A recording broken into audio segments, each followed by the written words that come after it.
Hello everyone, welcome to Mr. Koff's channel, and our today's topic is the efficiency ratio or the turnover ratio. So, yep, this is here is a little details about my experience, qualification, and skill sets. So let's quickly jump into the topic. So our today's topic is efficiency ratio, and this term itself is self-explanatory, right? Efficiency ratio means how efficiently we are utilizing our resources. So in a layman's term, we can say that efficiency ratio is simply expenses for for every penny spent, how much we are generating sales. So expenses by revenue, okay? And this will be the basis for driving or designing all our turnover ratios, okay? The asset turnover ratio, which basically tells us how efficiently we are sweating our assets to generate revenue. And for this one, the higher, the better, okay? The higher, the better. Let's color this in green. So this is the higher, the better, okay? Because if you see with minimum assets, companies would want to generate maximum sales, so they want to maximize their numerator with minimum denominator, okay? So in that case, higher the better is what they want. Secondly, inventory turnover ratio. So this is how much of the inventory has been sold, how efficient companies are in selling their inventories, okay? So this is again, they want to sell more and hold less of the inventory. So again, in a general scenario, for businesses, they want it to be higher the better, okay? Now the receivables turnover ratio, again, this tells about how efficiently an organization is collecting cash, collecting money, okay, from the debtors, okay? A efficient collections process. So they want to collect more of the from the debtors and hold a very less amount of receivables, so they have money in terms of cash, liquid cash. So again, they want their numerator to be big, okay, a bigger credit sales, but they want accounts receivable balance to be small, means maximum of the accounts receivables they have received. So an efficient, this proves to be an efficient collections process. So again, the higher the better. Payables turnover. So this is like, again, they want to have, now this certain businesses want to delay their payables. So suppose I'm receiving my from debtors in 60 days, but I'm having a payment terms of 45 days. So there will be gap of 15 days, which will give me some buffer time to maybe invest that money for 15 days in some investment areas, okay? Or play around with the money and do something. So this is again, in general, this is also the higher the better, because they want to have a less amount of payables in their books and lower outstanding, okay? But however, based on business scenarios, this can vary as well. So this same ratios, all the ratios which we have stated, can be converted in terms of days. So whatever is like, we will divide 1 divided by asset turnover into 365. This will give me in days, okay? In days. And the same logic will apply to all the ratios, okay? So the days ratios, okay? So we have Excel, which will help us to understand and analyze these ratios in greater detail, and we will see how we can tailor some of these ratios, okay? So let's quickly jump into the Excel. So here we are having company A and company V. Company B, their SOPL, their statement of profit and loss. We have their statement of profit and loss and the statement of financial position. Here is their efficiency ratio, which we are going to calculate. So let's quickly come. So net sales, okay. So we are trying to calculate the asset turnover ratio. So what is the net sales? We need net sales for this.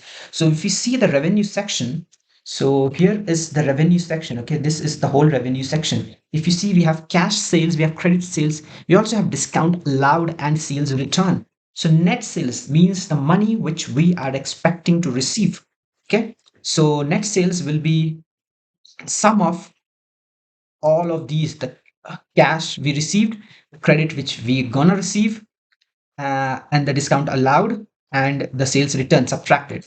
So this is our net sales, okay. Now, average total assets.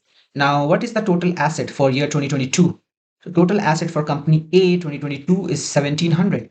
Okay, the average, so we cannot calculate average for the year 2022 because we don't have 2021's balances. Okay, so that is why we won't be able to calculate the average. Hence, we will use what is available and we'll use the closing. For 2023, we can calculate the average assets, right? So we will take the average since we have the option. Same for company B, cannot calculate the average. So we'll take the closing balance. So as total asset turnover ratio, net sales divided by average total assets gives us this. Okay, so we can see the higher the better. We go by that logic, then of course company B is doing good, but company A has also improved over the years, right? It has improved over the years. I mean, over 1 year's time. Over 1 year's time, it has improved, right? So this is also a good sign. Now let's calculate fixed asset turnover ratio. Now this was on total assets, okay? Total assets, and now this is on the fixed assets. So if companies know that it is the fixed asset alone which drives the revenue generation, like the key element to generate the revenue, then they will use this one. And in general, this is the one which is widely used. Okay, the fixed asset turnover ratio. Okay, because the other portions, this particular portions falls part of the working capital, so it is used there more of. So again, the sales will be the same. So we'll take from the top and average fixed assets. So what is my fixed asset here? This one. Okay, average we can calculate here. So we'll take this. An average we cannot calculate for company B, so we'll have this. So fixed asset turnover ratio. Okay, so again, based on the same conditions, we can see B is doing better, but A is certainly improving. Okay, A is improving. Let's put A is, this one is in green. Okay, now COGS. So what is we are calculating inventory turnover days and the inventory turnover ratio. So COGS, where we have now, if you see COGS, under COGS section, these are all elements are there. Okay, now which all elements we will include in COGS? COGS will be everything, right? So we're not talking about credit or in cash elements. We're talking about cost of goods sold. So it will include everything. For ratio purpose, we'll keep this in positive sign. Okay. Average inventory. Where is my inventory? Is here. Okay. Here we can calculate the average inventory. So we'll quickly do that. So inventory. So inventory turnover ratio will be COGS divided by average inventory. Okay. Now this is good. These companies are holding on to less inventory and selling more. Okay, from the very beginning, company A has been doing so, which is great. Company A has further improved, and company B is ahead of company A in 2023, which is good. Now let's see how quickly they are able to sell in number of days. So one divided by turnover ratio into 365 takes 219 days for them, for company A, 167 days and 164 days to convert their like to sell their inventory.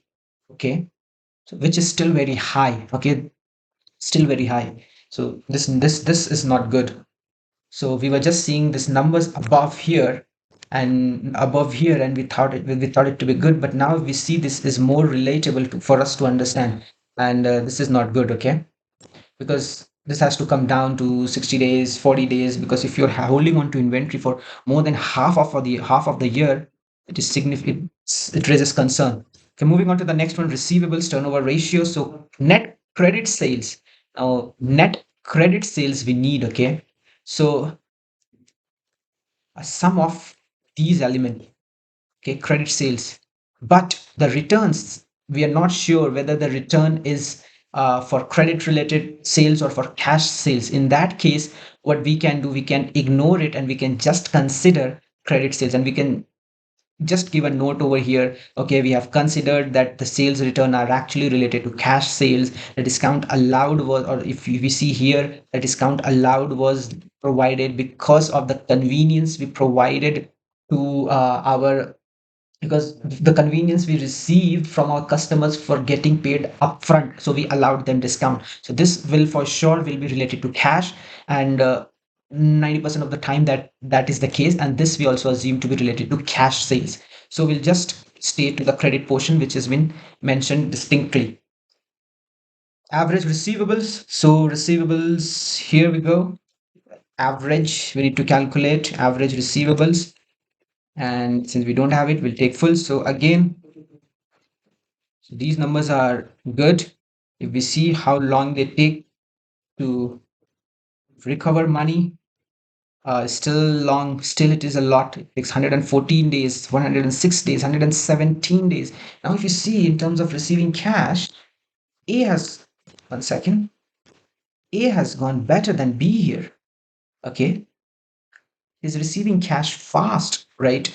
Even A was better than B from the very first year. So what we can see for B, the collections process is not good for B. Okay.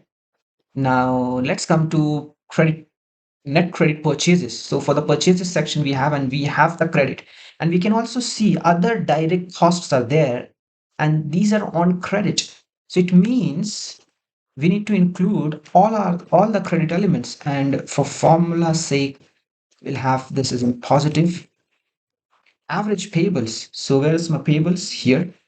So average we can calculate for 2023 because we can. For 2021 it was not possible because 2021 data is not available, so whatever we have we'll use that.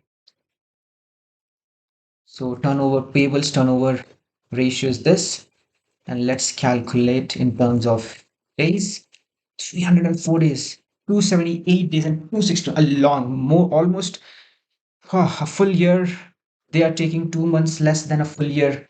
This is taking a lot of time. They are here also. It has reduced significantly. Not, I would say, reduced quite a lot, but still a long time it is taking. If this stays, then the relationship with suppliers and vendors will be in danger. Even if we see company B is having a long, so this gives a sense like either both of the companies are doing bad in this scenario, or this is how the industry works in which they are. Okay, so we need to see in from that angle as well. Now this is a cash cycle or cash conversion cycle. So this tells us about from the very beginning when we invest money into our inventory, convert it into fixed goods, then we sell it. Okay, and then after selling we get our money back, like we do our collections in some 30, 40, 60 days time. Okay, and when that money is received we pay to the creditors. So how long it takes for that whole cash cycle to complete, like getting the money back and to paying the creditors? So it will be like inventory turnover days plus receivable turnover days minus payable turnover days. So 29. Okay, 29. So if you see here, day zero the money was invested into inventory and it took 219 days to sell, and then it took them some 214 days to receive the money. So it total takes them somewhat 333 days to get the money back, and they pay in 304 days. If you see, this is not a good thing. Okay, they're getting the money back in how many days? Let me just take off the colors here, highlights, which is troubling me. Yeah, so if you see getting the money back,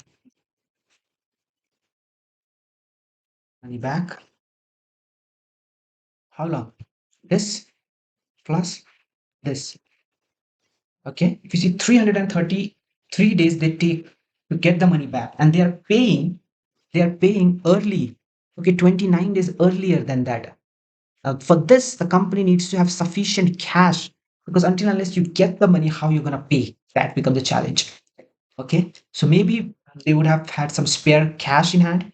Okay, if we see company A initially, uh, they were not having much cash though, 50, and maybe they used to settle some of the payables with this and then later on settle as and when the money keeps coming, so they kept on rolling it further.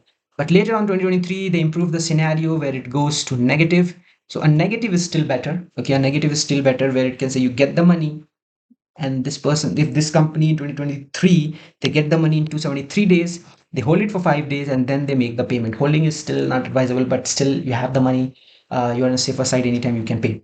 Okay, and also the from the supplier side it will be like, okay, the conditions has improved, so they would also be a little happy. But still, the number of days which we are having here is not good. In general business scenarios, these are not.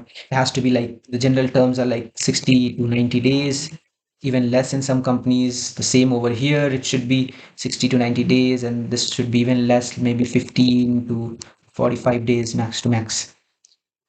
So yeah, this is how we calculate the efficiency ratio, and we analyze it from different business scenarios and logic. So thank you for listening to the video, and please leave your valuable feedbacks. Thank you.